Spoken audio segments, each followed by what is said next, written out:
নমস্কার বন্ধুরা, learn and fun official YouTube চ্যানেলে প্রত্যেককে স্বাগতম।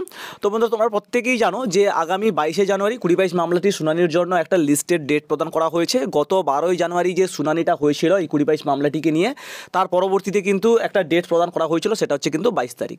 তো এবারে 22 তারিখ এই 2022 মামলাটির শুনানি হবে কি না সেটা নিয়ে কিন্তু সবার মনের মধ্যে একটা প্রশ্ন জাগছে, কেননা এই 22 তারিখ রাম মন্দির উদ্বোধন উপলক্ষে কিন্তু ছুটি থাকার একটা বিষয় সবার সামনে কিন্তু উঠে আসছে। আর সেটার জন্য একটা রিকোয়েস্ট নামাও কিন্তু অলরেডি সুপ্রিম কোর্টের চিফ জাস্টিসের কাছে পাঠানো হয়েছে। তো সেই বিষয়টা আমি তোমাদের কাছে আলোচনা করব এবং তার সঙ্গে সঙ্গে আলোচনা করব আগামী 22 তারিখ কোর্ট ছুটি থাকবে কিনা এবং আগামী 22 তারিখ এই 2022 মামলাটির শুনানি হতে চলেছে কিনা। তো বন্ধুরা, তোমরা দেখতে পাচ্ছ স্ক্রিনের উপরে যে রিকোয়েস্ট নামাটা রয়েছে, যে বার কাউন্সিল অফ ইন্ডিয়া, এখানে দেখতে পাচ্ছ সিনিয়র অ্যাডভোকেট এবং চেয়ারম্যান মনন কুমার মিশ্রা, তিনি কিন্তু এই রিকোয়েস্টটা পাঠিয়েছেন আমাদের দিল্লি সুপ্রিম কোর্টের যে চিফ জাস্টিস রয়েছেন, জাস্টিস DY চন্দ্রচূড়, ওনার কাছে কিন্তু রিকোয়েস্টটা পাঠিয়েছে। তারিখটা দেখতে পাচ্ছ 17/1/2024, অর্থাৎ গতকাল কিন্তু এই রিকোয়েস্টটা পাঠানো হয়েছে আমাদের চিফ জাস্টিসের কাছে। তো এখানে তোমরা দেখতে পাচ্ছ যে honourable justice DY Chandrachud, chief justice of India, আমাদের মানে সুপ্রিম কোর্টের চিফ জাস্টিস রয়েছেন ইনি। তো সুপ্রিম কোর্ট অফ ইন্ডিয়া, এখানে তোমরা দেখতে পাচ্ছ যে তিলক নগর, নিউ দিল্লি, ঠিক আছে। তো এই হচ্ছে বিষয় মোটামুটি, অর্থাৎ এর পরবর্তীতে যে সাবজেক্টটা রয়েছে তোমরা দেখতে পাচ্ছ এখানে কি রয়েছে, request for grant of holiday in supreme court, high court, district court ETC on the occasion of Shri Ram Mandir inauguration on 22nd January 2024, acknowledging its culture and national significance। অর্থাৎ মানে একটা কালচার এবং ন্যাশনাল সিগনিফিক্যান্সের জন্য কিন্তু এই 22শে জানুয়ারি যে রাম মন্দির উদ্বোধন হতে চলেছে, সেই রাম মন্দির উদ্বোধন উপলক্ষে হলিডের জন্য কিন্তু একটা মানে এই রিকোয়েস্টটা পাঠিয়েছে, অর্থাৎ যাতে সুপ্রিম কোর্ট, ডিস্ট্রিক্ট কোর্ট এবং হাইকোর্ট বন্ধ থাকে তার জন্য কিন্তু এই রিকোয়েস্টটা পাঠানো হয়েছে। তো এবারে এর পরিপ্রেক্ষিতে এখনও পর্যন্ত কিন্তু কোনো উত্তর আসেনি, অর্থাৎ সুপ্রিম কোর্ট বন্ধ থাকবে কি না সেটা কিন্তু এখনও পর্যন্ত জানা যায়নি।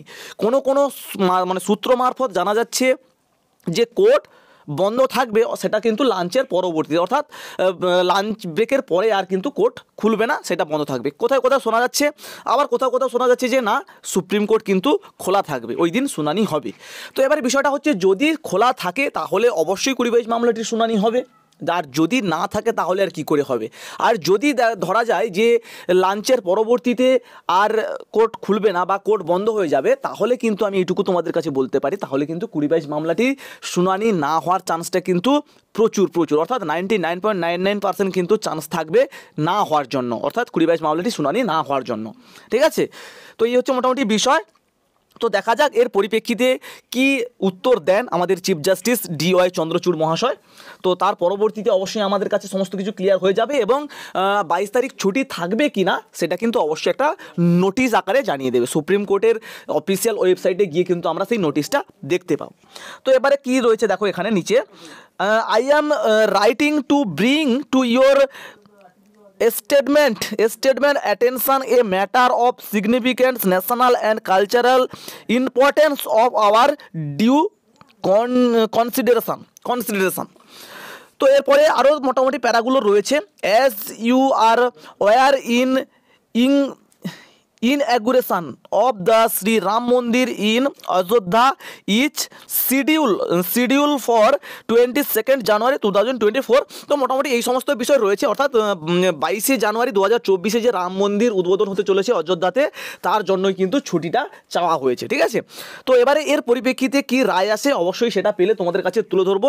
অবশ্যই সেই বিষয়টা তোমরা হয়তো সুপ্রিম কোর্টের অফিসিয়াল ওয়েবসাইটে গিয়ে দেখতে পাবে।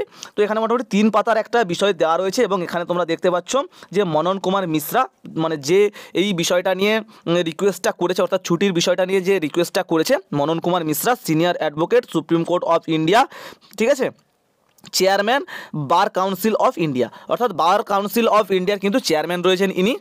তো এবারে দেখা যাক DY চন্দ্রচূড় মহাশয় এই বিষয়টা নিয়ে কি রায়টা দেন অবশ্যই তোমাদের কাছে তুলে ধরবো। আর আগামী 22শে জানুয়ারি ছুটি থাকবে কি না সেটা কিন্তু আমরা কিছুক্ষণের মধ্যেই জানতে পারবো আর তোমাদের কাছে অবশ্যই তুলে ধরবো। তো দেখা হচ্ছে পরবর্তী ভিডিওতে খুবই গুরুত্বপূর্ণ আপডেট নিয়ে। তো অবশ্যই চ্যানেলের সঙ্গে থাকবে। দেখা হচ্ছে পরবর্তী ভিডিওতে। ভালো থেকো সবাই, সুস্থ থেকো সবাই। Thanks for watching. টাটা, জয় হিন্দ, বাই।